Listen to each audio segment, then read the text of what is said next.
back to the Unpatched Gaming Podcast, where we share games. I'm your host, Zach. And I am Tyler. Tyler, we are talking about Returnal today, but we also borrowed a beer from my wife today. I am out of beer.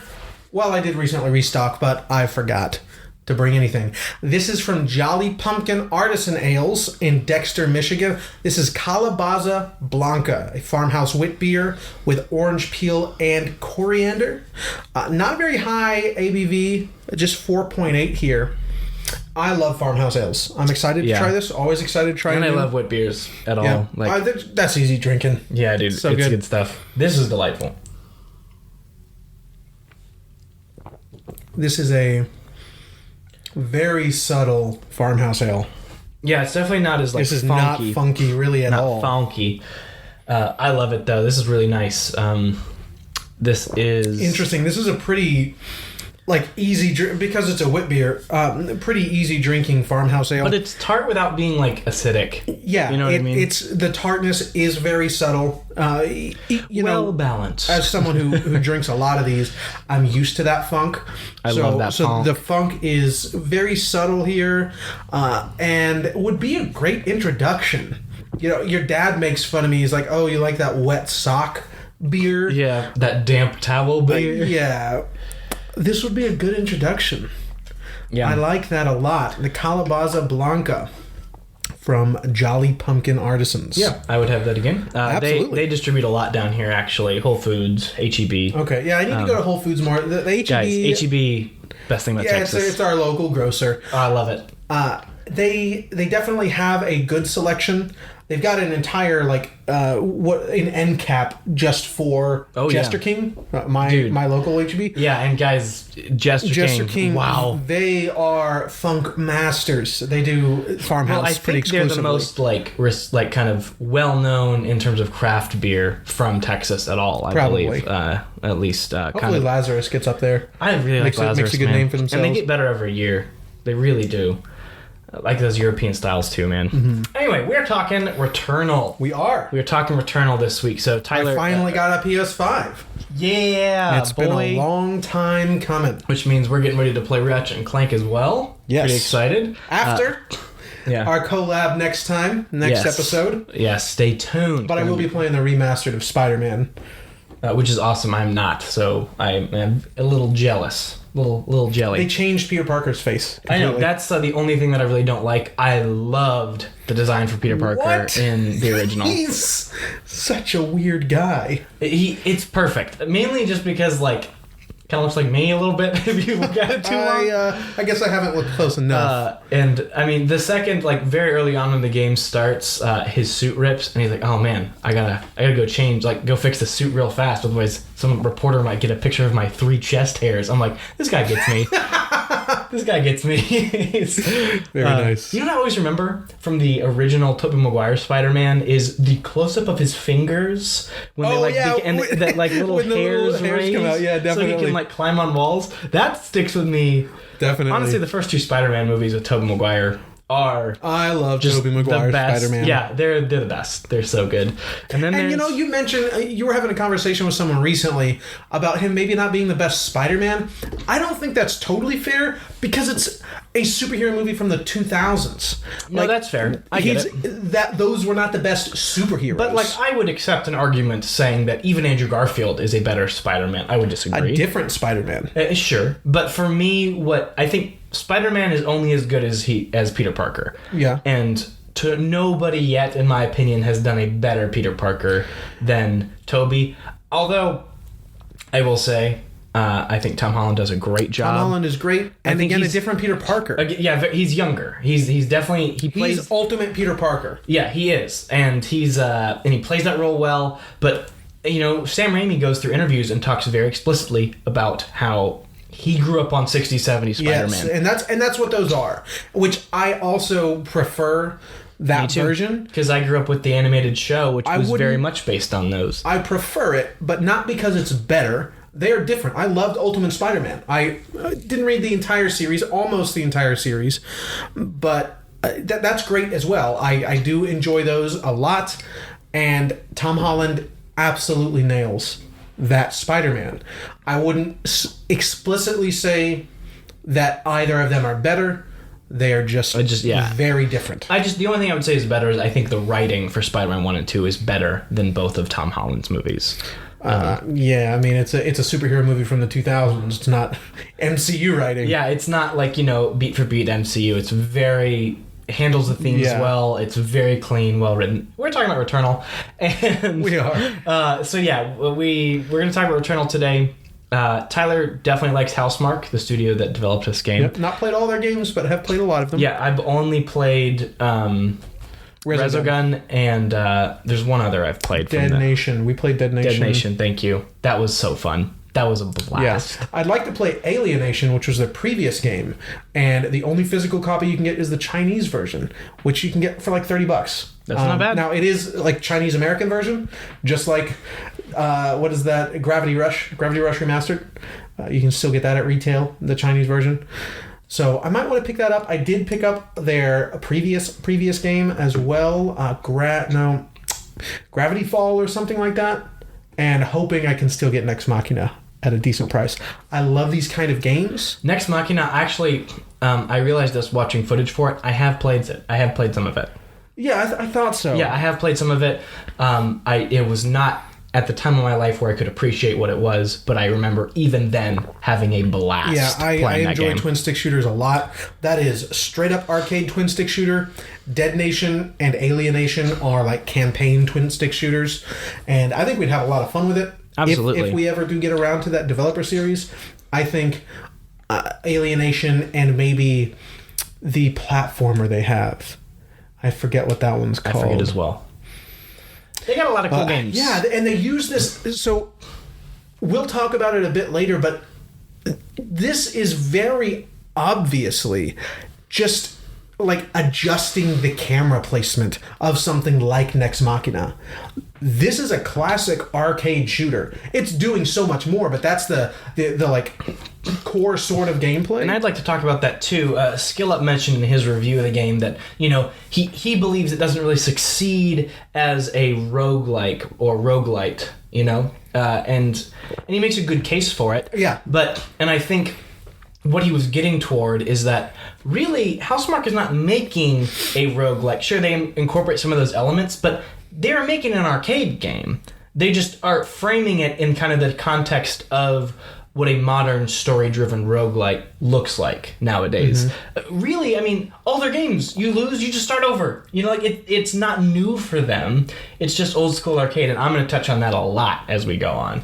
Yeah, so I'd like to revisit those. I'm not good at any of them, but I love them. The only ones I've not played... we never got far in Dead Nation. Well, actually, I guess I have not played many of them, because I've played Outland. That was the platformer. They used the same sort of arcade shooter structure in a 2D platformer, which is also an interesting way to do that.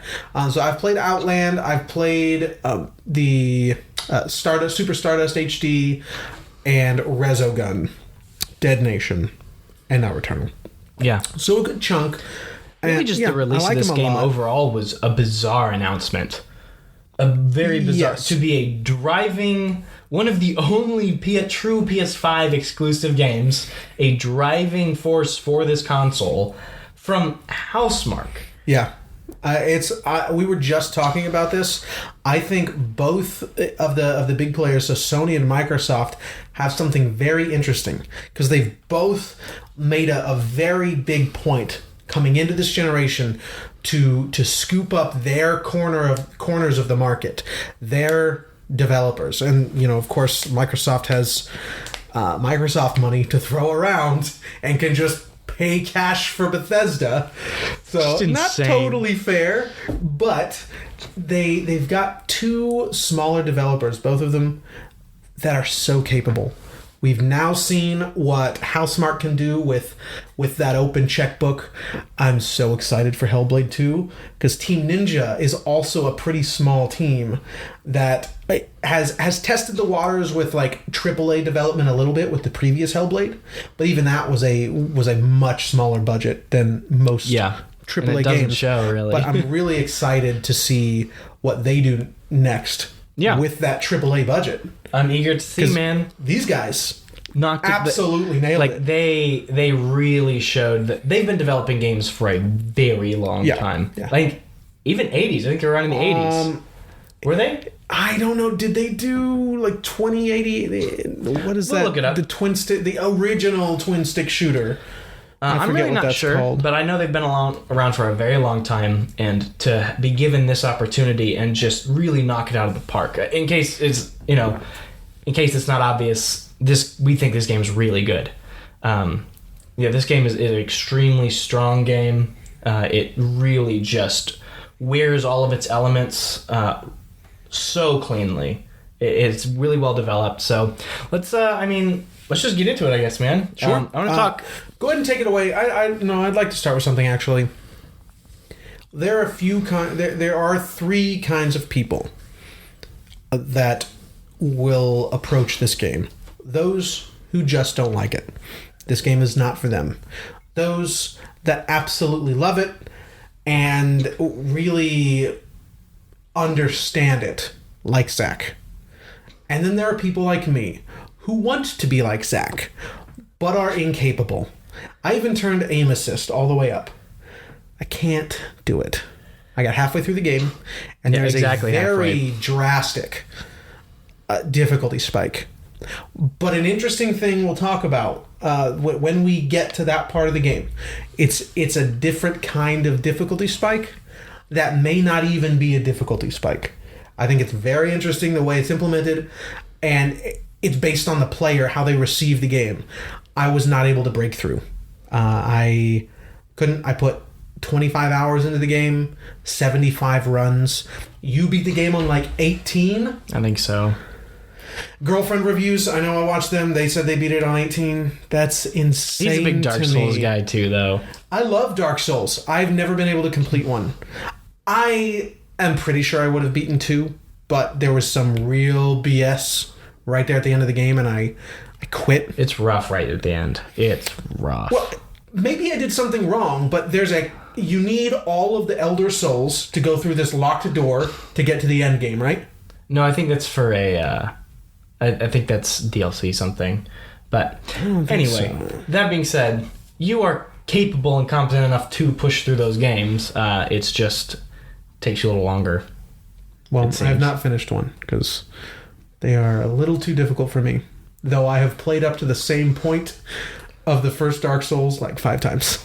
He really likes the beginning of Dark Souls 1. Yeah, it's not even really the beginning. It's up to the... the opening. No, I mean, I've played more than the beginning. Like, what is the big fortress? Sen's Fortress. Sen's Fortress. And then gotten about halfway through that. Sen's Fortress is the step-up moment of that game. Yeah. It's tough. I can't do it. It's so tough. Same thing with this. It's a big step-up moment. So yeah, that being said, I still think that's long enough to be able to competently talk about what we're going to talk about first, which is the gameplay. I am going to jump into story spoilers later. I will mark it, let everyone know. I'll say it as well. But intentionally not just talk about the story, which is cool. It's a good story. But really to talk about something that I think this game does that many games incorporating the similar roguelike elements are not doing or combating. So I'd like to touch on that, and that will require story spoilers. So we'll get there. But we're going to start off nice and spoiler free, talk about the gameplay. Okay, so the first thing that hit me when I booted this game up is, and I don't know why, because the feeling faded pretty quickly, but huge Metroid Prime feel to the game for me. Like, and it faded pretty quickly, but the, badass female, I think helped, right? Being on isolated on a planet with, hostile fauna, and, it is a shooter. There are exploration elements, especially at the beginning when you're getting used to the environments. Even though everything shuffles and resets, there's a lot of exploration. It's a different kind of exploration. Exactly. And that feeling of exploration fades as you master each area. But really at the beginning there, man, and the soft music, A lot of environmental sounds. Yeah, a lot of ambiance. Not really like a strict soundtrack. Yeah, it's brilliant. And I got huge Metroid Prime vibes right out the gate. So did I. Yeah, I'm glad to hear that. It faded after a while, but it made me feel good, and right at home, I was really happy with it.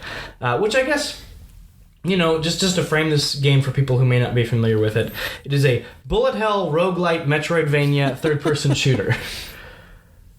Mm-hmm. So that's really, that does it no justice at all, because it really is its own thing. It's a Strand game. No, it really is its own thing, though. It stands apart. It doesn't quite fit the roguelite mold. It doesn't quite fit a bullet hell mold perfectly. It is its own entity, but you're right. I think the best thing you can call it is an evolution of a changed perspective camera on a twin-stick shooter.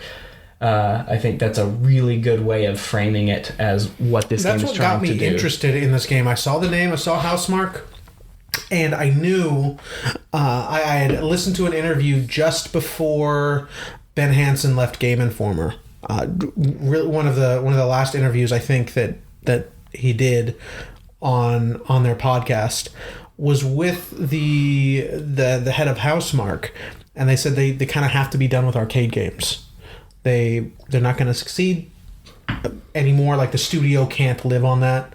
And so they did Meteor Fall. That's it, not Gravity Fall. Meteor Fall after Resogun, which I'm pretty sure is just from what I've seen, seems to be a more traditional arcade game.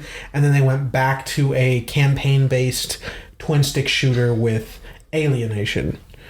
And now this. So they are steering away from strict arcade games, like, but that art beats in this it's so hard. So apparent, and that's what it's about. It's it is a third-person shooter, but it's not about your aim. It's not about your gun choice. It really is about controlling the space, being aware of all these constant variables and projectiles and enemies, how the enemies behave, just being able to maintain all that information and move through that space efficiently. That's the core loop. Yeah, and that's what really grabbed me from the first moments of the first trailer, because I had that coming into it. I was like, oh, okay, I know they're doing something new right now, and that's what I saw. I was like, oh, this is going to be new. At least to me. I think from what I have seen, Nier Automata is actually doing something similar with its gameplay. I think it's not too far off. And there are other games that have been like this. But this is the studio for arcade shooters. And to shift their focus into something like this, I was so ready for. And they did not even... There was no trip. There was no stumble. This is I would not have known this wasn't just their niche from the beginning. To make a, big budget title... a shooter like this. Yeah. I mean, the pivot was bam, clean. Yeah. It's such a stellar presentation. Really, I don't notice anything that is a flaw in this game. I unfortunately could not break through it like you could, but I'm also not, I think, and forgive me, maybe naive enough to say that it's poorly balanced or that it's bad. We've talked about that, people not really being able to separate what is good and what they don't like. Like, those are two very different things most of the time. This game is awesome. If we've got another half of the year left, but I could agree to an argument for this being unpatched game of the year currently. It's definitely... Even though I couldn't finish it, it's not on my favorite. I see it all. It is a stellar package, and we're playing it a little late, but seems to be, out of the gate, a solid single-player game with a full package. It's not a broken mess that you had to wait for patches for. Yeah, I have seen reports of some... and I've experienced it one time, some locked room problems. There are definitely some bugs there, but... Oh, I didn't get any locked room. Yeah, there are definitely some bugs there that need to be addressed. Okay. I will acknowledge that, but like it sucks because the main bug that is there is that locked room one, and that kills a whole run. So it's a pretty big one, but it's not a buggy mess. Does that make sense? Like, it is not constant or even frequent problems. I had one problem in my 36 hours. A single problem. So there needs to be some stuff addressed there, but I agree. Okay. This is what I want from Sony. This is PS4 Sony, you know, just picking, like, backing people who are talented and doing something that isn't for everyone, that doesn't fit every bill. Like, they really made something awesome here, and I'm glad that I could be a part of it. Yeah, and that harkens back to something else Skill Up said, which I don't know yet if I completely agree with. We'll have to see.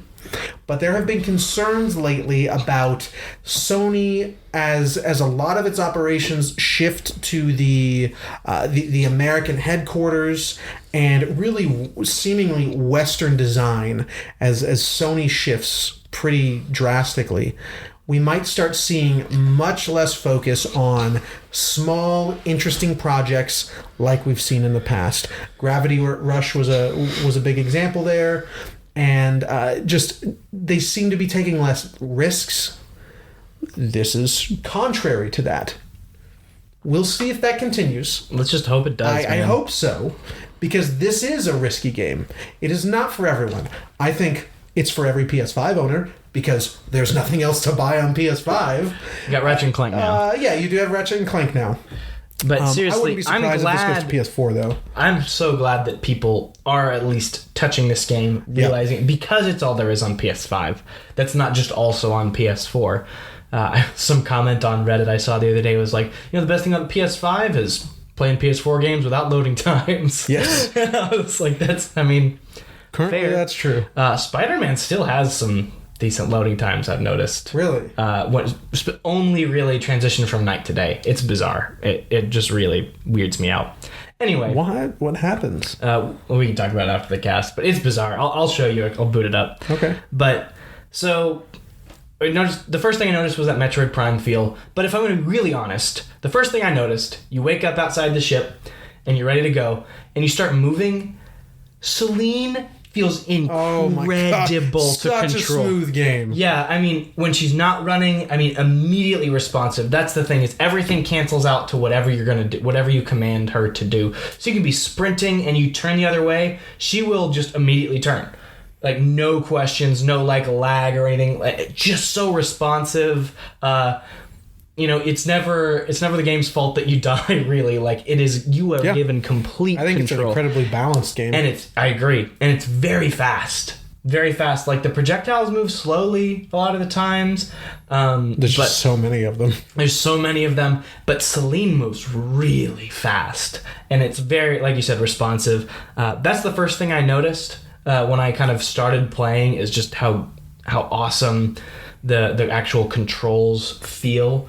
The guns too feel fantastic. They actually make use of the adaptive triggers, so I'll have to find a way to do this on PS4. That's right. I mean, that's a single button. There has to be a workaround. I agree, but basically, you know, when you pull a double tap or something, the trigger gives that wouldn't work. Hardy resistance when you pull it down, to where there's obviously a first stopping point and a second stopping point. Yeah, like the GameCube. The old GameCube. Think controller. GameCube. And halfway down is normal fire, all the way down is your alt fire. It caught me off guard at first, and it took me a second because you don't have your alt fire when you start. So I was pulling it all the way down just out of habit. So it took me a second, but I mean, one room, and it was immediately... This is just so good. Alt fire is the first thing you get. You get that in like the first run. Yeah. So it does become almost immediately apparent what that's for. And I think it's put to great use. Yeah, it really is. And it feels nice. The rumble, of course, I've never really cared about rumble, but man, PS5's rumble is really good. Yeah, the haptic feedback is very interesting. I'm glad this is the first game that I got to experience that with, because it's using all of that. Like, it's raining a lot in this game, and you can feel all of the raindrops. Anytime that there's like it's crazy. Your special reloads, your alt fire, the controller tells you. I mean, I didn't even know that there was a place on the screen until halfway through the game for me that shows your special reload. I was just relying on the controller to tell me. Yeah, to tell me when it was done. It does. And it's a great sound, too. This is like, clunk. Like, it's like when you try to fire it and it's not ready, clunk. Like, it's like the sound of the controller and also the haptic responds to... And it feels different when it's not ready. And then, of course, when it's ready, the sound design overall is just... I'm interested to see how Ratchet and Clank uses it, if at all. I hope so, because I'm, like, for the first time, I'll call it a launch title, because it didn't really have launch titles. Miles Morales, I guess, but that was also on PS4. Yeah, that was a PS4 game. This is really the first PS5 exclusive launch title, I'd call it. And it's the first time I've played any of those games, and it didn't feel just like a gimmick. Like, that felt well utilized. You remember, what was the guys that did Tsushima, what was their previous game? Sly? No, with the lightning. Infamous Second Son on PS4. That shows you where my priorities are. I go right back to Sly. Yeah. Immediate gimmick.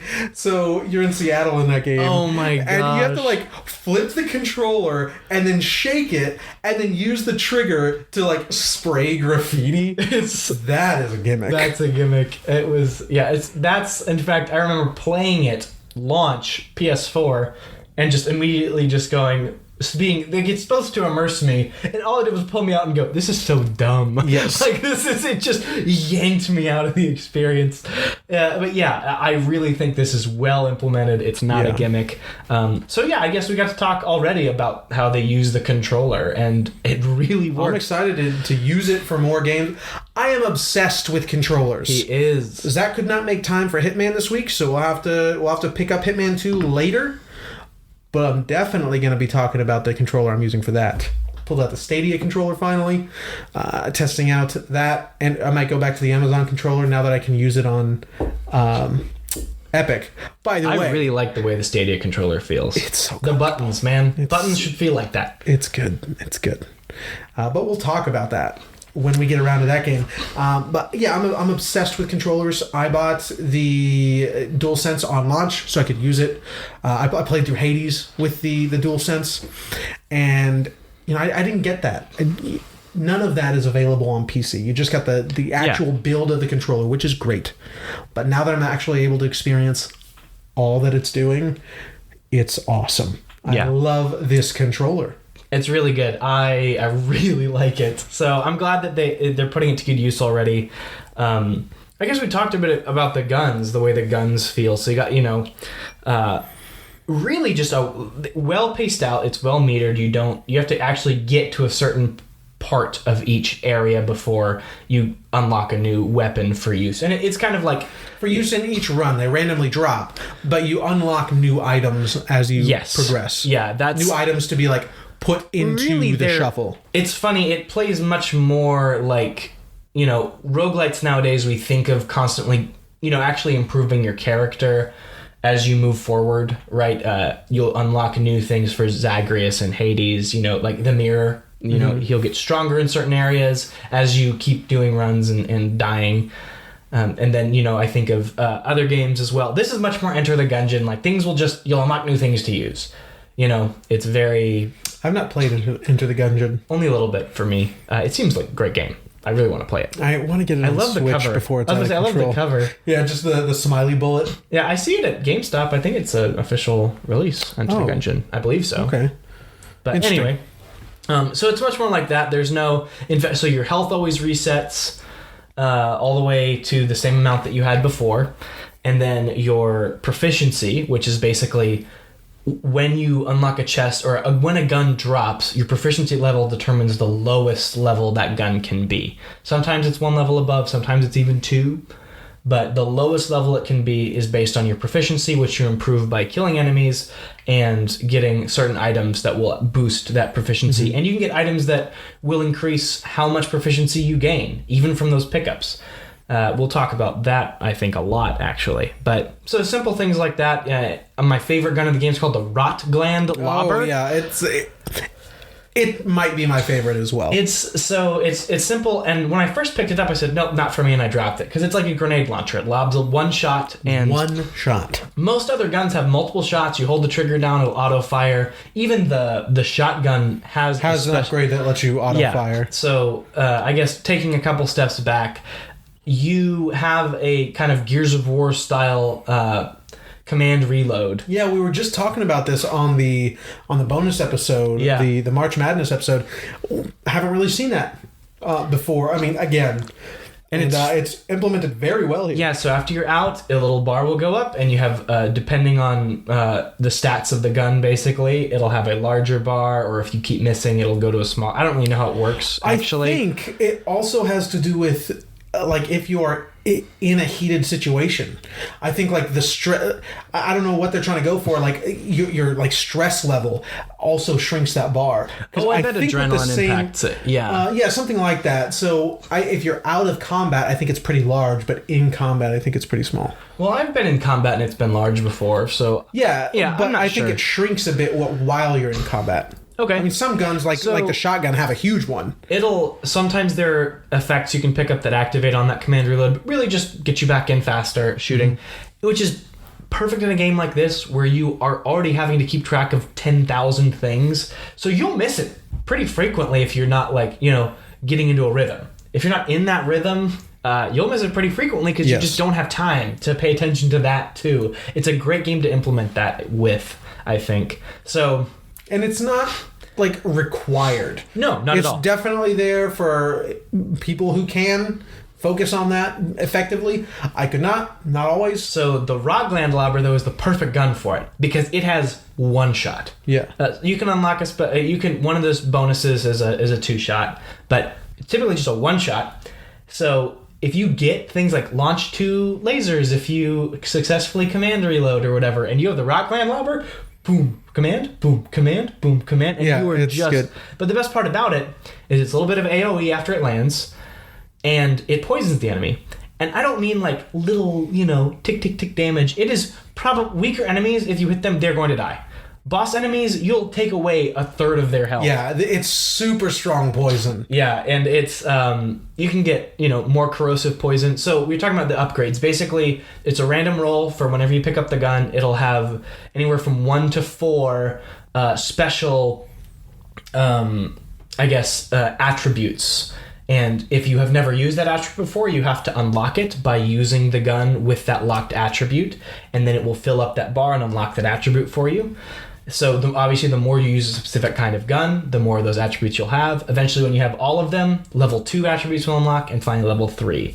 It just kind of keeps improving those attributes. But it's a random roll every time. So we mentioned for the Rockland Lobber, sometimes it'll give you 2 shots. My personal favorite, it makes that AoE way bigger, just explodes. It's fantastic. Another one is it bounces before it lands. The bouncing rot. Or before it explodes. I don't know if I like that one. Does it leave behind? I forget. Does it leave behind an AoE? I don't remember. I don't use that one too often. But I didn't use that one too often. But one that was interesting to me is when you stand in the rot, your protection increases, so your defense.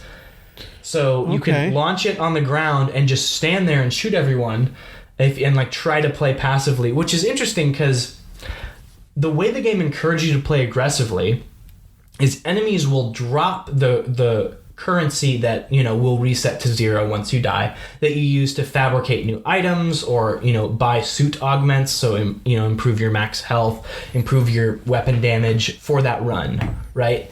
And so the currency drops from them, but it's an actual pickup. It's not like you're gaining experience, it's a pickup. So if you are not constantly pushing forward and running towards them and grabbing them, playing close, playing dangerous, you're going to have less currency.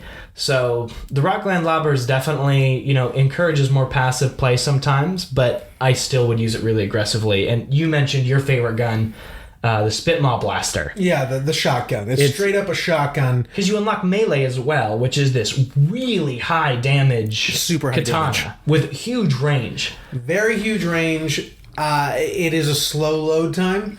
It does have a bit of a cooldown. But when you're in the action, so much is happening, it doesn't feel like it's that long. And she'll kind of bounce a little towards them if she's close enough. Yeah. Again, with that aim assist, like it already has pretty generous aim assist. I turned it up and found it was not like that much of a help. Because again, we like skill up, okay, on this podcast. Specifically this one, I don't think anybody else has a review as strong as his now. It's also a 45-minute He's also dissertation on this video game. He's also skilled. We'll link it. He's amazing. He's pretty good. I don't think we need to link it. I will. Sure. We talk about him enough on this. I think it's worth fair linking. enough. He mentions that the game is not about accuracy, which it is not. And that's never been the case. Controlling the space. For these kind of games. Yeah. Like if you played Nex Machina, or I cannot for the life of me remember what the OG twin stick shooter is. I forget. But Robotron. Robotron 2000 or something. Pretty sure it's Robotron. I think I got it. Heard that. I'll take a word for it. OG twin stick. Like literally just... The only thing on the cabinet, aside from the start button, which doesn't do anything else, is 2 joysticks. It is literally a twin stick shooter. Literally. Yes. It's very difficult. Anyhow, I would like to play it. Those have never been about accuracy. Nex Machina, never about accuracy. Any of their games. It is about controlling the space. That's true here. It already gives you pretty generous aim assist. I turned it up to the highest, which is just one more selection up. Honestly, not a huge improvement. It didn't really do much at all for me. Okay. So I played close. It felt like I was doing the most. I didn't really like the machine gun, the assault rifle rather. That's what got me through to break through to that third boss. It's a good boss killer. It's a good gun. Yeah. But I had the most fun with the shotgun and the rot gland lobber, which is the one I beat the game with actually. Okay. Has you play passively, but I used it aggressively. Me too. I did because the you same didn't even thing. need to aim. It's like rock land lobber, use the command thing and then your melee. Dodge, do it again. Yeah. Oh, dodging. So you have a dash with a cooldown that will actually make you invulnerable to projectiles. So like we said, it's a bullet hell. Dash through them. Yeah, it's a bullet hell. So there are just these little round projectiles. Sometimes there are these large circular beams that just expand out to a certain point. Sometimes there are purple beams which you can't dash through. Those are rough. Very especially rough. when you don't know about them. Yeah, it's terrible. And you won't know about them. You won't. This game doesn't tell you anything. No, it drops you in the world. Does it even tell you how to play the game? There are tutorials. Yeah, you can go through them. But that's right. They're actually pretty explicit tutorials. Stops that's right. after the first boss, and there are a lot of little things like if you're at max health, all health pickups will count toward increasing your max health. Yeah, I didn't know that. Me neither. You told me that, and then I was like, that changes my entire run. Yeah, because you're not saving the health anymore. You're trying to stay at max health, and the game is very much built and teaches you to try to stay at max health, which. Obviously, most games you don't want to take damage, but you can be tanky sometimes in this game, and it very much encourages you not to be so, because every time you get hit, your adrenaline resets. And what adrenaline is every time you kill 3 enemies, that's the base. Sometimes you can decrease that amount or increase it. I've gotten it down to 1 kill before. Only 1 kill to increase adrenaline. My max adrenaline counter was 33, I think is what it said. Like it'll stop at 5 basically, but it'll tell you how far you went. Basically, it was like 36 or something crazy. It was 56 or something crazy. I don't know. It was really high because I just got it down to 1 and just kept killing people. That's pretty good. But at the first adrenaline level, I forget what happens. But the second one, you can enemies that you can't see, like they're behind a wall, they'll radiate a little sound wave, a little red one, so you can kind of see where they are. That's crazy helpful. Level 3, your melee damage increases. Level 4, proficiency rate increases. You get bonus proficiency for killing enemies and picking up proficiency items. And finally, the best one, just more of those little ooblights, whatever that currency drops from enemies. Just flat increase to I that. call them ooblets as well. I think it's Obolites. Obolites, yeah, that's probably way more accurate. Yeah. They're ooblets. But I call them ooblets as well. And then I just thought about the game coming out called Ooblets. Have you seen this? Yes, of course. Yeah, I think you showed me actually. Game. Anyway, I also just call them Ooblets. Ooblets. Yeah, they're great. That is good because that gets you pretty much everything. So that, yeah, and this covers, I mean, what we've talked about, that's pretty much the whole game. It's kind of what you're thinking about. The only thing we haven't mentioned really is kind of, I guess, progression through the game. So you start in the same spot every time. You're right outside your crashed spaceship. That's where you wake up after death, right? It's a loop game. You start back from the very beginning, asterisk, every time. You start right outside your ship. And when you go back out, there's no guarantee that every room will be there this time around. There are some rooms that are constant, but not every room type will be there. But it's like Hades. Every room is explicitly crafted, yes, but the order of them is shuffled. So, and there's not a ton of variety in that. What I mean is, like, let's say your run will have 50 rooms. That might be 50 out of 75. Like, it's not, you're not going to, like, not see anything. You'll definitely, unless you finish the game in just a couple runs. No, which I definitely probably won't saw happen. everything. But you definitely get to see everything. Yeah, and which is great. But regardless, you are still trying to find your way to certain key rooms, which will let you progress to your goal, basically. And your goal will constantly change. So as you progress through these rooms, you'll eventually, stumble across, a certain type of barrier, Metroidvania style. You'll find an item, be able to go through that barrier, especially in the first area. Very much so. So there'll be a red barrier right outside one of the rooms with a door you're trying to unlock.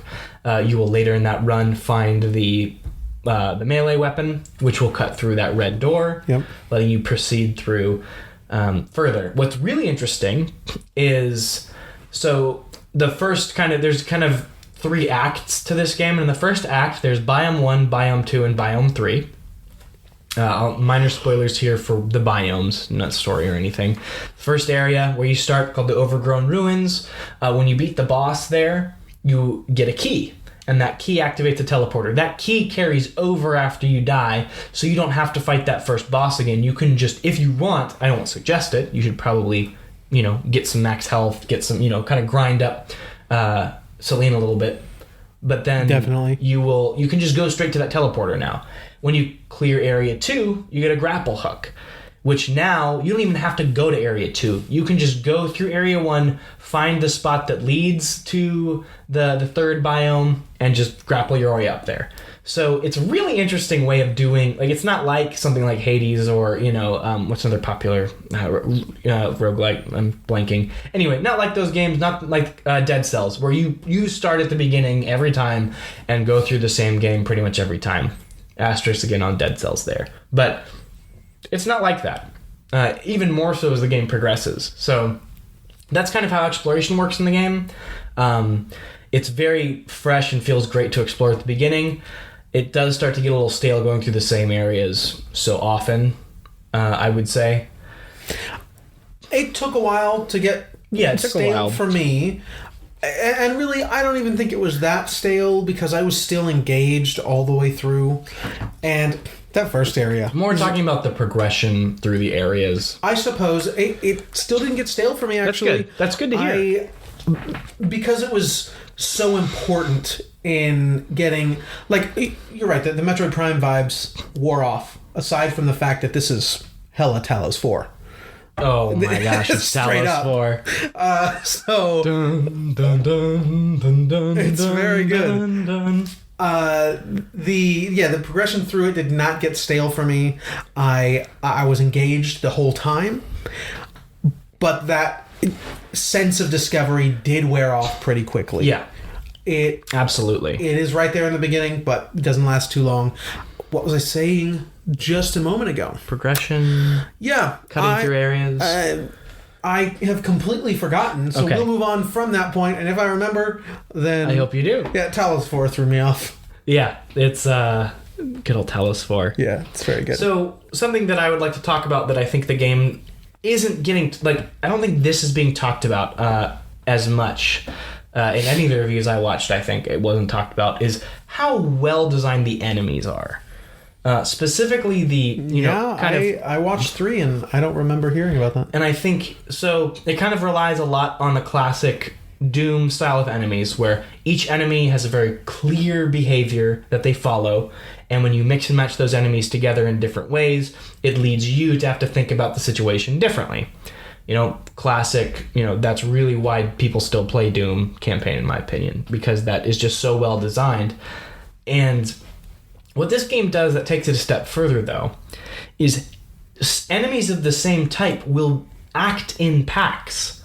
And they have these pack tactics that are also consistent. So it's not even just mixing and matching two different enemy types. Just a group of the same enemy types have group behaviors. So, for example, the little bat creatures that fly at you. Ooh, I hate them. Oh, they're my least favorite. I hate them. They're my least favorite. But it's because of this tactic. So they'll all converge you at the same time and surround you. Like, their goal is to surround you.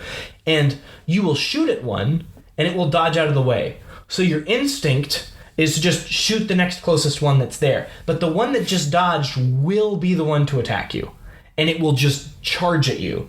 And it's such a far launch. Oh, and it's just hard like to dodge. It like dives at you. It's hard to dodge. The timing is Can you dodge through it? I've never tried. It's rough because I'm not sure that you can. Yeah, I've always dodged away because it's... Well, dodging away, you're likely if you're not paying attention, you'll fall off the edge. Yeah, and that hasn't happened a ton for me. It's definitely happened, but likely, because they're already super close at you, your dodge is less of a distance than the reach of their swoop. So by the time you end your dodge, they're already coming for you, and they're gonna get you. And if you're trying to just melee them, is that like you can't do it when they're already charging at you. You can't be fast enough. They will I've maybe hit it a couple times, but typically they're hit very you. hard. And so if you don't shoot at them, one behind you will activate and dive at you. Like it's so clean. Another example is that these little they're like phase 2 Metroids, the like long Metroids basically. Yeah. The little tentacles. Yeah, the jellyfish things that are flying around. And all of them will shoot the same projectile in this V pattern at you, and slowly that V pattern will converge in on you. And every time one will be charging up this beam that is essentially impossible to dodge because it just stays on so long. You have to basically hide from it, but they flinch easy. So your goal is basically just take out dodge the guys shooting the V1s at you and take out the guy shooting the beam. But what happens when you throw those guys in with the bats? Like, again, a whole new how to think about the situation. Yeah. And which pretty much every doesn't enemy happen like a lot with that particular matchup, thankfully. Thank God. That matchup is not common. But it does happen. It's mostly the land dogs in the first area. Which basically the goal for them is just stay away from them unless you have a really strong melee build. Yeah, because they have a really long reach as well. So they're pretty weak. They'll just shoot simple little projectiles at you. It's pretty easy to dodge and deal with. Yeah. But if you get close to them, they have a very fast, very strong melee attack. That is, if you're not paying attention, if one's behind you, and that's their goal, is they'll stay away from you and kind of slowly... They act like wolves. Yeah, they circle you. It is the pack tactics of a wolf. And then one will come in really close, and it's good. The AI is really awesome in those this game. Those flying jellyfish things that have the V formation. I hate fighting them immediately. They're honestly some of the easiest ones to especially fight. With the pistol. Yeah. I hate the pistol. I really do. I think it's okay when we'll talk about it. I'm afraid that might be considered spoilers for some people, but it's really slow. If you to just hold the fire, its auto rate is pretty slow, and then even pulling down the trigger to rapid fire yourself, it doesn't have a very high fire rate, so you're not able to wipe one out and then get over to the next. You make the one that's aiming its beam at you just flinch. Your first goal is always dumping the pistol. Yeah, one shot to flinch and then focus on the ones that are shooting the V formation, which is a totally different way than how you would fight with any other gun because it's just so weak in the beginning. It's really rough. I agree. I've restarted runs sometimes just because I didn't find one early enough. Yeah. I always go to the boss room to see what's there. Well, that's smart. Because right before you drop in... Isn't that always a pistol? I thought it was always a pistol. I don't think so, but maybe. Oh, maybe if you're... I've never gotten there carrying a pistol, though. So maybe... I don't know. It was always a pistol for me. I couldn't tell you. I know I went there pretty much all the time, unless I already had something that I really wanted.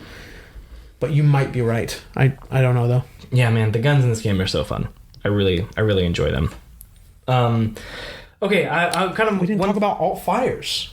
Some of the alt fires. Yeah, so those shuffle every time. There's a wide variety of alt fires, and you get a random one every time you start the game and every time you pick up a gun. It comes with some new alt fire, or maybe the same one that you had. But there's quite a few. And all alt fires have a cooldown time. They're all different based on which alt fire it is. Yeah. My favorite one, because I liked playing so close combat, was the lightning. Shock stream, man. Yeah, shock stream. Because you can hold it. A lot of them just fire immediately. Yeah. This one you can like hold it, dodge, and like it has basically a window. Once you start firing it, you can then fire it or stop firing it at will for that window. Yeah. It's not explicit what that window is. You'd get a feel for it pretty easily. And the feedback on the controllers. And there's one other that I know of that does that as well. Yeah, the really beam. Killer beam. It's very strong. That's really good too. I like that one as a ranged option when I'm playing with the shotgun build. Those two are the ones I relied on the most. And then I started to get a good feel for the mine and the grenade as well. The mine is really, or the grenade is really good. I don't know if I got the mine. The mine's good if you're like fighting those gorilla things that just chase you down. You just leave the mine and then you basically have them keep chasing you. Yeah. It's pretty good, but it's very situational. You can just shoot it at someone, but it's not as good as a grenade. The grenade launcher's good. The two I didn't like very much were the vertical and horizontal blast. They basically just shoot an array of bullets like the enemies would. Yeah, they're very good at like the intro areas when enemies group in certain ways, but like that's it. They stopped being useful after that, in my opinion. Yeah. Another one of the enemies we didn't talk about. They don't really have pack tactics, I don't think, because they don't show up together very often. But the I don't know what you call them. They're like tree people. I hate them. Yes, so they do several things. They launch a bunch of homing missiles at you, and then just a couple seconds later, you gotta time it just right. Do it again. Yeah, you have to dodge because they'll go around. I mean, they don't like. I found that completely if you can have a melee build though, they'll go down so quick because you can just like slice them. Once you slice them, they immediately drop down and are stunned. Yeah, and you can do it one or two more times depending on how strong you are at the time. And you they just go take down them easy out. to melee for sure. But they have getting that close though, because they usually spawn really far. Those two shots of just a huge array of homing bullets. But then they have these. They like lob these snot AOE effects. globs. Yeah, it's like sap that hits the ground, and you move very slowly through it. You have to dodge out of it because you are so slow while you're walking through that. But also, they teleport pretty much anywhere on the field, usually behind you. They'll go somewhere behind you, and at a distance. You do have to like work your way up towards them again. Yep. But then they'll drop more of those things to close that gap between the two of you. And just throw one of those in there, and it shakes up the entire encounter. Yeah. With any enemy. Yeah, there's usually the max I've seen of them is 3 at once. I think and there was I've only nothing seen else 2. in the room. But I've seen 2 with the like other enemies. Yeah. That's rough. With the man. bats. Yeah. Oh my god. And if you get close to them and wait too long, sometimes they'll like have this little like rain of projectiles that just drop around them. Oh, I've never seen that one. I've seen that happen too. They're great. I think most of the enemies in this game are brilliantly designed. I don't think any of them are bad. No. I just don't like the bats. No, for sure. Like it's just. It's definitely a tense moment when the bats come up. And, oh my god. Especially when they spawn in the small room. Yes, sometimes enemies will spawn after you open a chest, and there are small rooms with chests. Okay, I think I'll open it. And then a bunch of enemies come out. Gotta, like, and there's like ready. 6 of the bats. No, I get out of the room. I'm gone. Because they won't fly through it. My favorite is there's a weapon that basically starts electricity between a couple pylons that you shoot. Yeah. And every time I have it, I just set it up so there's a beam right through wherever they would spawn. So I open it and they just electrocute. That's really good. Yeah. It's really helpful. I guess the last thing that I really want to talk about in terms of gameplay is probably one of the most important aspects of this game, which is malignancy. Oh yeah. I agree. This is one of the big pillars of this game. Yeah, so some items, this never happens with guns, but with pretty much or blue items, which are keys and proficiency boosts. But pretty much every other item has an opportunity. There are malignant keys. You're totally right. So Just not malignant proficiency. Boost is the only thing that doesn't have malignancy. Yeah, and weapons. Proficiency in weapons. Yeah. But everything else has a chance to be malignant, and what that means is when you pick it up, it'll tell you moderate chance, very high, or high chance that you will have a malignancy enough applied to your suit. Basically, is the conceit there, and it's something bad. It's something bad. Cooldown for dash increased. That's rough. That one's one of the hardest ones. Oh my god! I think the hardest one is enemies leave behind a pool of acid. That depends on how you're playing, but for how I play, always forget. Yeah. And again, typically playing close up, that one was hard. The dash is really hard. Yep. And oftentimes it's the dash and melee cooldowns. Ooblets will disappear faster. Never an issue. I would always take that if it's like on a parasite, because I was playing close anyway. They immediately come to me. And that's you can kind of choose. We'll talk about choosing in a second, I guess. But malignancies you can't choose. It's random. It rolls, and there is a requirement to make it go away. It's really interesting. So collect 300 ooblets. Perform 5 melee kills.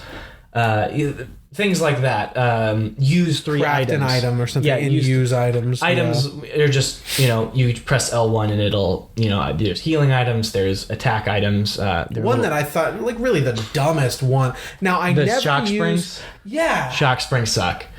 When you land, you have a little AoE attack that barely does anything. It sucks. It's the dumbest. I never used the turret one.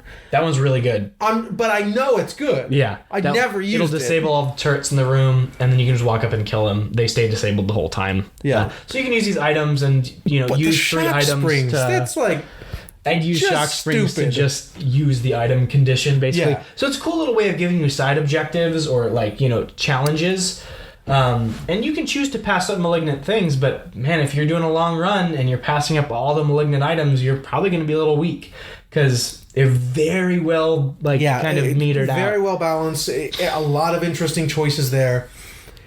Something that I don't recall happening in pretty much any game. So you can't go back to an area once you leave, but for the entirety of the time you are in that area, every item in every room remains. Yep. So you can drop an item. You can pick up another one to drop it, and then just come back to this other item later, or leave those health pickups. Disappears. So if you know that you've only taken a little bit of damage, and you're coming up on what is it? Heals whatever a lot of damage is. Whatever the term they use for a lot. The large siliphium vial or whatever. It heals a bunch of damage. Well, if you're already at full, that gives you 2 of the 3 slots to upgrade your health, whereas the moderate and low will just give you 1. Only give you 1. So if you come upon those, instead of healing yourself, you can leave that and wait until you find a lesser healing item, and then just run back and grab that and increase your max health pretty easily. And oh my god, if you find the one that decreases the number, because you need 3 pickups to increase your max health. 500 ooblets, which is a lot, but if there's an augment station that lets you only need 2 it's incredible resins to increase your max health. Incredible. Hey, I don't know if this is true, but it seems like your healing rate, they use the same language. You heal, whatever it is, a little bit of health, a moderate amount of health, and a lot of health. Whatever the language is they use there is the same between the health pickups and the healing potion. So correct. But you heal more with the healing potion. Has that been true for you? I don't remember, to be honest. It seems like if you pick up even the smallest healing potion, it heals you significantly more. I've healed almost an entire bar. And depending on how many augments you have based on your parasites or your pickups or your current augmentations, you can just increase your repair efficiency. Yeah, but I don't think the repair efficiency. I was just mentioning. Like, so the better your repair efficiency, the more you'll be healed by anything that heals you. But I think interesting. I wonder if the Siliphium heals your integrity and the other one repairs your integrity. Maybe that's both the difference. are repairs. I'm almost positive both are repairs. Then I don't know. Maybe I'm totally off there. But I don't know. It seems like you get more from the actual item instead of the Siliphium pickup. I believe that's the case for me. I'd have to go and check. But going back to malignancies, though, so if you have 2 and you get another one, it's a critical malfunction. Malfunctions, that's what it's called. You get a suit malfunction if something is malignant and it affects you.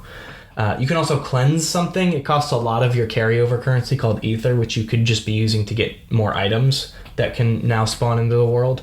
But you can use your carryover currency to cleanse something if you don't want to take the risk. But if you get a third, anything over 2 malfunctions, it will reset your resin counter. So everything you've been building up toward your next max health, it will take all that away. What if you are already at 0? I think it might take away max integrity. I'm not sure. It's never happened to me. Okay. So I typically just stick it to what I think is even more interesting than malignant items, though, are parasites. Mm-hmm. So parasites give you both one of those debuffs, but there's no way to clear it unless you get rid of the parasite at a parasite station, and a buff. So you get to like choose if you want to pick it up, and you give up to 5, I believe, parasites. Yeah. And it's great because they're actually on her body. Like you can see them like squirming around, little mimics basically. Yeah. And they're great, but I mean, some of them, like they'll give you, enemies will all, drop pools of acid, but flat 10% increase to damage. You know, like some defense. Yeah, or like just protection. A lot of things. They're my favorite pickups in the game, like just choosing which parasites to pick up, and if you remove any, you get ooblets. Health, and it's random which one's removed. One might allow you to it might like block a suit malfunction, but then once it blocks a suit malfunction, it'll detach and take something with it, like a random amount of ooblets or something. Yeah. It's interesting. And one will the weirdest one to me is there a one that will stop you from dying and just give you a critical malfunction, and I'm like, I'll take that every time. Like, I've never seen it. I wish. It's really good. So, yeah, I love those little mimics. That's what they are. The little mimics. They're great. I think that's the most interesting most interesting pickup in the game for sure.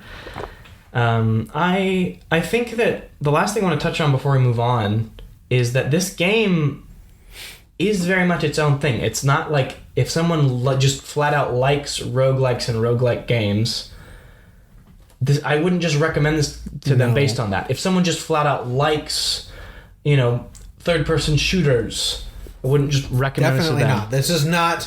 I mean, it is in third person, and it is a shooter. Bullet hells, I wouldn't just flat out recommend this to them. It's not a third-person shooter. I really think this game is a unique experience and needs to be kind of, lent out that way. Considering the person, what kind of games they like to play. I think even the difficulty. Especially the difficulty is a huge consideration for lending this game out to people. The type of progression, the way it rewards you. It's a tough one to recommend, I'd say, but definitely do your own research before you buy this game. It is not strictly an arcade game or a Metroid game or a third-person shooter. It's not just a flat blend of those either. It's its own little thing. It's a strand game. No. What does that mean? It's like Donkey always says it. What Kojima, he calls Death Stranding a strand game, and nobody knows what that means. Oh. And so they just, when something's unique, it's like, oh, I get it. This is a strand game. Oh. Anyway, just me being stupid. I think Death Stranding's great, by the way.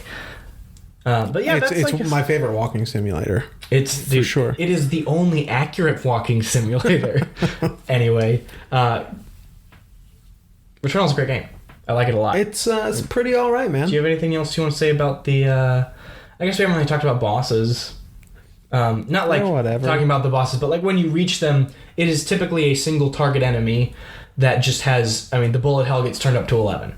Like, they typically have just a huge amount of projectiles. Each one has 3 health bars. Yeah, usually in a huge arena with just so much. My favorite boss is actually the second one. I only fought him once. Me too. But that was because I beat him on the first try. Yeah, I actually died, but I had spent the ether to respawn at one of those like big gates. Yeah, no, I took him out pretty handily, actually. Yeah, I can't remember why I was struggling. I think it's because I had the rockets. I mean, I died like 4 times on the first one. But oh, really? I definitely he killed me once, but thankfully I came right back and was able to go and kill him. Yeah. But, man, the bullet hell, especially the third boss, just like the constant rain, like that he starts... it's so fun. Like, that's where the bullet hell really shines, as the boss encounters. Definitely. But I think that's all I want to say about this section before we dive into spoilers. Go ahead. Okay. Spoilers commencing right now. So, if you're interested, go away. This game has so much mystery. As part of the driving force for yourself. Part of the driving force for keep on going. I did hear an interesting criticism.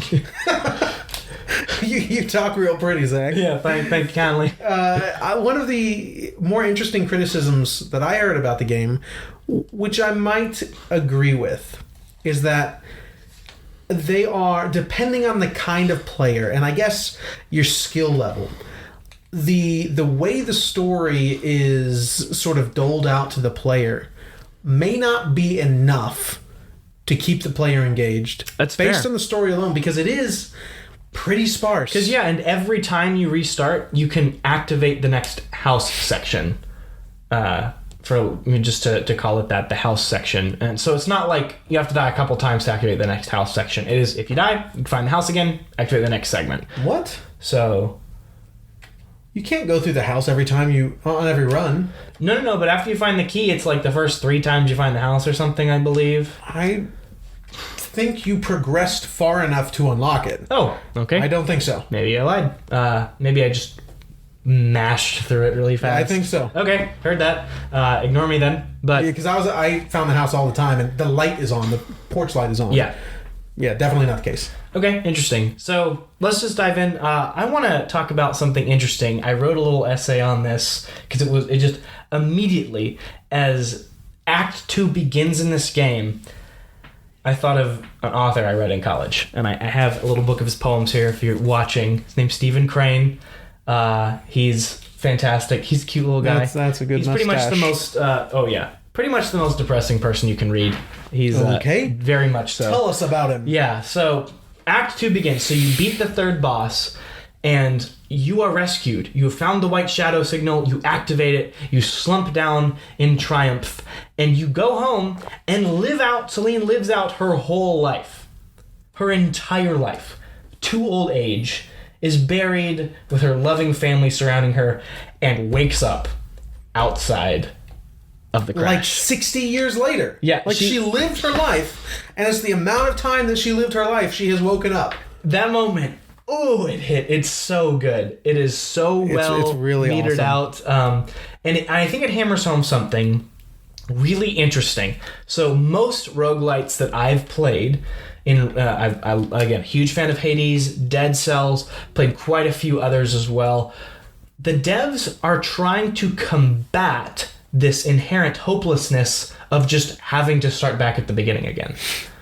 Like, if you think about it, having to start all the way back and losing a good chunk of progress is frustrating. It is. Because when I finally broke through the third boss, and, that first act of the game, I very specifically paced out my playthrough.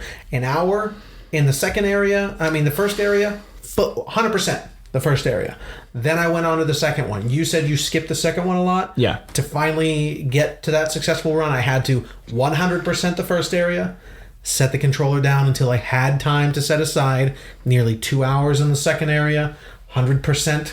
Well, there's like 2 or 3 areas you can't get to without more items, but literally everything I could do in the second area. And then on to the third area, I paused the game again, went on like next day or 2, came back, ready to do it. I hadn't even progressed at all. It was like a fresh start. Another hour, 2 hours in the third area. Then I had to really make some choices. I could get through the other 2 areas pretty successfully without any problem. Yeah, absolutely. Sorry for the dogs, folks. But the third area, it's a pretty big ramp up. Now, a lot of the enemies, given my playstyle, I could really work around, but there were two in particular: the big guys that crawl around, and explode, and then the like drones that shoot missiles at you. And then I hate them. Like crash into you if you get them low enough. Now, if you're far enough away, they actually explode just after a certain amount of time. But if they're right distance, it's they shoot in a barrage of missiles at you. But then when you kill them, they veer out of control and then explode when they hit you. And I think put in 2 hours into that. Yeah, you just long runs. Even for me, I'm putting in 1.5 hour long runs for just one run. You know what I mean? Hades, you beat it 40 minutes. Dead Cells, similar amount of time to get through a single run. Much shorter games in terms of the actual each run you're going on, and I think that's very intentional for this, and I think the transition to Act 2 really hits that home, because unlike these games that are combating as hard as they can that defeatism, when you wake up after dying in Hades, so much more is open for you in terms of the story. You will unlock things just by dying in Hades. Dead Cells, when you start over, you can go spend your cells, start over. You usually have that first area really down, and you just go and start buying some new items. They're trying to combat that inherent defeat, and Returnal does not. Returnal is not doing that. Not at all. Returnal, there's some slight victories, like, okay, got a new item, I can bypass that area, whatever. Long runs, dying hurts. I mean, put down the controller, walk away hurts. And the more I kind of engaged with this and pulled back to Stephen Crane's writing, he, just as an example for his writing, this is a short poem he wrote. It says, "A man said to the universe, 'I exist.' The universe replied, 'The fact does not create in me a sense of obligation.'" That's I paraphrase that obviously, but that's his philosophy on life. That nature is indifferent; it doesn't care. Basically, his most famous short story is called "The Open Boat." It's about 4 men after a shipwreck, stranded in a boat. And so after a ship crash, they're stranded in a boat trying to make it to shore. The guy who rows the hardest and puts the most work in dies. The random writer makes it back to just nature does not care. He talks about how each wave, every time you surmount it and have reached this victory of coming atop this wave, there's another wave equally efficient in swamping boats right there waiting for you. And I was everything came back to this, this is a roguelike. He's writing roguelikes. That is what this guy is writing. And it just really hit home after she spends her whole life, 60 years, and just wakes up right here. And as you progress through biome 4, 5, and 6, she starts cracking. You kind of start to distance yourself from her. You really empathize with her for a long time, and you start to just go, you can't relate to her anymore. She starts which you've heard pickups from these little logs from her. You've heard her kind of be crazy before and stuff like that. But she starts just talking that way as you progress through. I descend to Gehenna. I shall also mount the Titans of Olympus. And just talking or from audio pickups? No, her talking. Oh man. Yeah. Okay. Yeah. Interesting. Yeah. It's she starts cracking, man, and that cynicism of that loop format is really highlighted in this game. Something that almost every other roguelike dev is distancing themselves from. They're trying to make it fun for the player to start back over, and it's fun. I'm not saying this game is not a blast to play, but it hurts a lot more. Yeah. And I think there are times where hopelessness absolutely sets in, and I thought I wasn't going to be able to play after the first time I died. I finally got to the third boss. Finally. And obliterated. Yeah, same here, actually. And also, I was playing. This also made me really mad. There seemingly was not an option with my playstyle. No, you have to have a long range. Literally not an option. You have to have a long range to play with the shotgun. Yeah. If you can get up quite a to few the of the bosses are that way as the game progresses. Maybe I beat the second boss with my shotgun. It was on that same run. Sure. It was just a super successful run. I beat him with my melee build with the shotgun. Very easy. The second boss, I wrecked him. But you literally can't play with the shotgun and the third boss. It's a huge epic scene, which maybe we'll talk about in a minute. Certainly talk about at the end of the year. But I couldn't do it, and I didn't give up. I kept trying, but it was no use. It was a marathon, and finally I had succumbed, and I thought, I don't think I can do this. Yeah, there's a lot of defeat in this game, and it sits in and it sinks in, and I think that's a lot of the point, especially from a story perspective, for watching this woman break going through this loop, to be stuck. I mean, every other reference is talking about hell, or they're in the ship logs, like references to Dante's Inferno, Gehenna, right? Just, I mean, constant references to just being in hell. And she like blames herself. You can see this in the logs. She calls herself a traitor. Says she's the katabatic winds. I'm sure I ruined that. Katabatic winds probably is closer. Which just means descending winds. But a katabasis in literature is a descent into hell. Like, everywhere talking about descent. She calls, when she comes face to face with the final boss, she says, she talks to him and is like, I've come face to face with the guardian of hell. Like, and you just, the final area is just, you're in this underwater just ruin, and you descend. Every section of it you have to drop back, and you can't go back. You drop all the way down, and then you move forward and then drop all the way down again. You beat the boss, you drop down even further. It is a descent into hell. And to handle the game like that, to make that gameplay line up with this character's journey and experience through a loop, to really take hold of that cynicism, that Stephen Crane, nature doesn't care hopelessness, is so damn good. And that's what I think this game really brings to the table, is kind of, I just call it an old school way of looking at starting the game over each time you go. Really game design. Yeah. I think just as a whole, it's a pretty old school take on game design. And that's been true for most of their career, if not all of it. They make arcade shooters.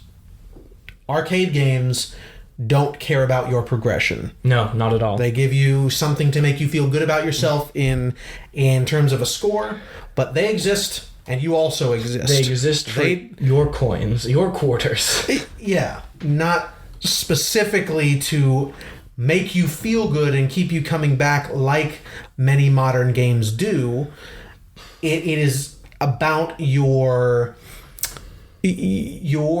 fortitude to press through. It's not feeding you. It doesn't have this sort of feedback loop that's going to hook you. You either will latch onto this game because of your sheer will, or you will not. And that is that. Yeah, and not to say it's not fun. It is a very fun game, but losing hurts. Losing hurts, man. And I think that's totally intentional, just based on that transition from Act 1 to Act 2. It's, nothing can make you feel so defeated as watching this wonderful character who is just so set. She begrudgingly pushes herself up to go on that next run every time. And to watch her have to go through that, live her whole life, and just wake right back up. And then as you keep going, just watch her crack, her psyche just shatter, is rough, man. It's good, though. I mean, it's so well designed. That's why I think a lot of that defeatism is intentional. I'm not, I'm not trying to just arbitrarily defend it. I really think that's what they're going for. Yes. To make it count. And I'm glad they did. I definitely will turn some people off, and I think that's fine. Not every game's for everyone, but I respect that decision from the bottom of my heart. I really enjoy it. Act 3, I would say, is probably the weakest part of the game. What is Act 3? So you beat the final boss, and you come face to face with this massive Lovecraftian beast, and Celine all of a sudden cuts to this scene of her driving with her kid in the back seat, and Fear the Reaper is playing on the radio, and she's driving. She goes over that bridge that you constantly see, and the astronaut appears in front of her, and she swerves off the bridge and starts to sink the whole car. She wakes up underwater and sees that Lovecraftian beast at the bottom of this lake, river, whatever it is, and probably river since there's a bridge for it. And she like tries to reach back to get her kid out, like unbuckled and out, and then she blacks out and wakes back up in front of the crash. Oh, great. And how much more is there? Not much. So you go back to the house, have another cutscene there. The house is where you kind of get some very bizarre, surrealist exposition.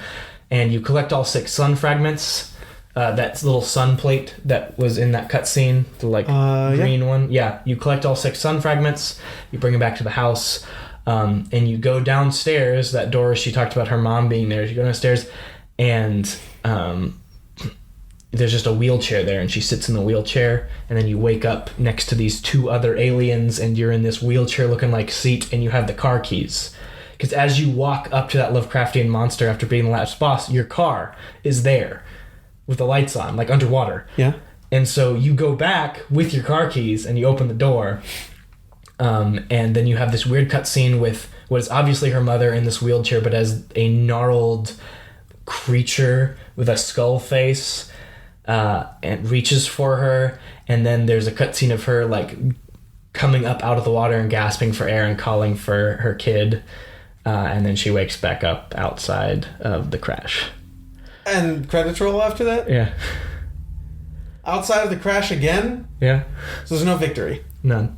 Wow. It's rough, man. It's really good though. I think that someone online mentioned that there's like this one kind of explain all tape you can find, and I think that's silly. I think leaving it like this to leave the player in that sense of to have closure would contradict what they're going for. I think have that closure would, even as a story, even to know that she just died and there's nothing you can do, to have that closure would just ruin this hopeless loop that she's in.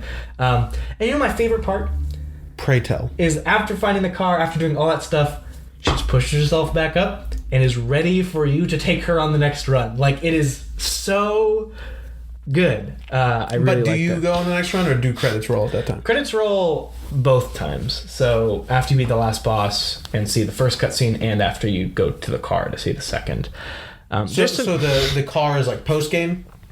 Yeah, getting the sun fragments is post credits, and then when you do that ending, you get credits again. Is that just in the first area, or do you have to go through all 3 again? But with a different song, I think, over the credits. No, it's all 6 areas. You go back. So 6? Yeah. Well, it's because you count the 3 biomes. They're different in both, right? So yeah, but I thought you woke up 60 years later and the 3 biomes had changed, so now it's just those 3. Yeah, and right? I don't know if the biomes are technically younger or older because they're stuck in the loop as well, but they're different. But no, so probably older because that the ship is older. You know that thing that she looks through to stop the white shadow base, to activate the white shadow signal to get rescued? Yeah. That shows up in your ship, and you can look through it to go back to the other 3. Okay, so you travel between the 2 to get the fragments. You don't have to do it in one run though. The fragments. Whoops. Okay. The fragments remain. How dare you? I'm so sorry. The fragments remain, so you don't have to do it in one run. But it's very interesting, and not having that closure to kind of speculate yourself, and to, I guess, carry her through that hell. And the game is done there. It's not a game where it's not like Hades where, I finished the game 8 times, like, let's go again, It's not like that. It's not one of those games. It's like, well, this is it. Dude, I wish you could have fought the 4th boss. Look up a video. It's basically this massive, one of those kind of thin creatures. It almost looks like the green guys, but he's got a skull face, and he has these super long hands, and he is playing this bizarre H.R. Geiger-esque organ, playing the song that she plays on the keyboard, on the piano. During that cutscene, he's playing that music, and after his second phase, he rips it. His hands were connected to the organ. He rips them off and starts attacking you. Rips himself out of this massive. It's bizarre. You gotta watch it. That's very interesting. I was watching just last night, actually watching Skill Up's review, and he focuses on the first. He focuses on the beginning of the game. in the first half of his review, or maybe first like third, and I had just recently removed it from my hard drive because PlayStation 5 hard drive fills up pretty quick when you're trying to get those 4K updates to your PS4 games. Like Last of Us 2 is 100 gigabytes. Oh yeah, Spider-Man, Miles Morales, 110 gigabytes, because you can only play the HD, or not HD, but the remaster of Spider-Man through the Miles Morales client. Anyway, I had to delete it. Got some games coming up, and I had to be done with the game. Okay, I know I can't do this. I'm not going to subject myself to that every time I sit down to play a game. I want to press through, and I did try, but I have to realize just can't do it. But I was watching that, I was like, oh my god, this game is so good. I'm gonna go reinstall it, and I'm gonna continue. And then he started showing stuff from the, in Act 2, and I was like, oh my god, no. Yeah, it's rough, dude. I think the 5th biome was the hardest one for me, because you have to, in a single run, go down 3 different paths, all of which are really tough. And if you don't have a good build, and there's a bunch of those, the same kind of rocket guys from biome 3, but now their rockets are way faster, way more aggressive, and they will crash at you way more often. Everything is so much more aggressive in the second half of the game. Absolutely. The huge difficulty spike, but glad I remembered to talk about this. I don't think it is a traditional sort of difficulty spike in that everything is just harder.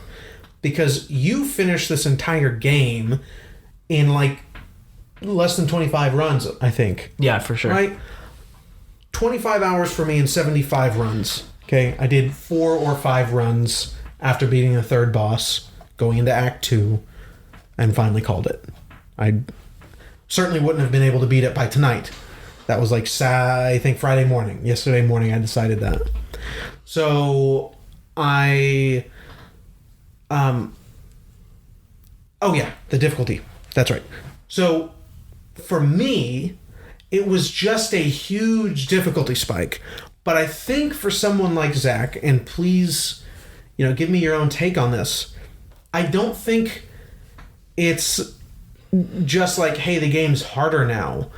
This is the game has now evolved to your understanding of it, and it sounded like you were able to break through that second half of the game easier than breaking through the first half of the game. Yeah, the third area was really tough for me to break through. It seems like if you're able to connect with the game on that level in the first half, the second half you become one with. Yeah, it's definitely harder. I will say that it's definitely for sure just flat harder, but it's definitely harder in the right way. A lot more, everything just becomes, now you just have to be more aware. Enemies don't just do more damage. Enemies don't just, that's not how it's harder. No, they're brand new attacks. Yeah, brand new attacks, much harder to dodge.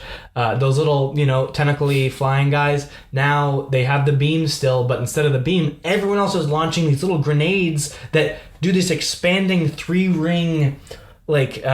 damage dealing sphere, basically, or not sphere but circle, and you gotta there's sometimes 3 of them at once. Yeah, and I think their single beam, this might be a different enemy, I think their single beam, which does a ton of damage, is 6 small beams that are all out in a pretty wide cone, and then pretty quickly come into that single beam and aim at you. It's rough. So it's hard to get out of because it's that huge cone that's closing in. You got to time it just right. Yeah, so I'd agree with that. It's definitely harder in the right way. One of my biggest complaints about Dead Cells is the progression for you is really just keep investing in more health potions. You can have up to 4 heals, I think, in your little bottle, and that's really how you're making it further through. I much preferred how Hades would handle it, right? They're just a bunch of, none of them are flat health increases. It's, just here's a different way you can do damage, a little more damage. Do you want to throw the shard so it's I think one of them is flat health. No, one of them is just flat coming back after you die. In Hades? Yeah, I'm pretty sure there was, you can raise it from 50 to 100. Talking about the mirror. I thought... I don't think so. Pretty sure. Was there an item you could pick up? Like one of the I like... don't remember. Oh, no. It's, you get from, 25 to max health with Cerberus's collar. Oh, then you can level that up. Yeah. That's right. Okay. Yeah, it was an item. That's right. You're right. Yeah. Which, honestly, items don't come till much later in the game. But even then, I did level that up. I thought it was useful, and then realized this isn't doing much for me. Yeah, there's some If I'm better getting ones. hit for 50 damage, I'm playing the game wrong. So then I switched to Skelly's Pouch, Ooh. which just gives So you like good. 100 coins to spend. And this is why I'm not actually very good at roguelites. I love them. I will play as many as I can. You beat Hades. I got to the credits in Hades. I did not 100% Hades. That's beating... You have to beat Hades, 10 times to get credits in Hades? Like, beating Hades is so hard. It was very difficult. For me, I think that Hades is... never mind. Well, I love Hades. It's good. I think Hades is really hard, though. My approach... The boss. To these kinds of games, and this is true, we're playing Risk of Rain right now. We're going pretty hard on Risk of Rain 2. My approach to these kinds of games is to front load all of my risky choices. Like, you were like, no, don't use that until let's just get through the run, and then we'll try to use those items in Risk of Rain. But I front load all of those difficult choices in like the first 3 areas or the first area here. I'm taking all of the malignancy I can get in the first area, all of the parasites I can get, just stacking up, because by the end of the first run, if I die, or the first area, I will not have lost as much if I'm taking those risks much later on. I forget why I'm saying this right now. Really, my mind's just all over the place today. Roguelites. But, I wonder if that's why I'm bad at them, because I play them that way. I don't know. I think you're pretty good at Hades, and you're pretty good at Risk of Rain. I mean, I'm decent at Risk of Rain. Well, none of us have been able to beat it, except on easy. Nick beat it on normal. He did. But he also has 60 hours in this game already. Yeah. Because he played it way before us. That's what I'm going to tell myself. No, don't. Nick is just better. If he does a thing, he's better than you. It's Elijah, Nick, Josh. Okay. Elijah's... I hate you, he's Elijah. another beast. I mean, I love you. Both I hate of them you. are interesting The creatures. H&L. The whole nother level. Whole nother level. Anyway, that's Returnal, man. I don't have anything else to say. It's a pretty incredible game. And listen, if it's not for you, just I want to challenge everyone. Just because something is not to your liking does not mean it is bad. I was not able to play this game successfully. I got halfway through, which we didn't talk about that boss fight. I guess we'll save our discussion on that third boss fight. It's pretty incredible. Yeah, it's pretty epic. I think this game is wholly unique. I want to recommend it to so many people. It's a difficult hard recommendation though. But it is, if you want something interesting that will push you. I don't mean something that is challenging. I mean something that will push you. I cannot recommend it enough. If you want something that will entice you all the way through, something that will just embed itself in your mind, you'll think of it long after your last play session. This is a game that you'll find those things in. It's gonna tear you apart. Maybe you can finish it in 20 runs like Zach, but it should be rewarded. This sort of, I guess, like risky design, I think should be rewarded. I agree. Tired of this shaking that is really bothering me. And yeah, I want more people to play it. It's not for everyone. If you have a friend you can borrow it from, maybe Redbox it. If you can get this in Redbox, try that. I've never recommended using Redbox before, but if there are PS5 games in there, try to get Returnal and just check it out. Someone mentioned there should be a demo. There should definitely be a demo. Oh, yeah. For this game, No doubt. But yeah, definitely try it. If you can forego the initial $70 investment, however that is, Redbox, a friend, however you can get it, definitely at least try it out. I think stuff like this should be Worth a try. Should be rewarded. I agree. All that said, hey, we still talk about this stuff all the time, not just once every 2 weeks. We talk about it on our Discord. which you can get access to via our Patreon, just $2. Just kind of helps us a little bit keep doing what we're doing. We're trying to build that community, a bunch of cool little things we're trying to get up and running. We'd like people to kind of come in and help really kick that off, be part of the founding of this Discord group. We also run Twitter, Instagram. Check us out there. We'd love to hear from you guys as always. And I think that's it on Returnal, man. It is. And folks, don't forget, as we say every week here, every episode, don't forget to share what you love with who you love. We'll see you next time.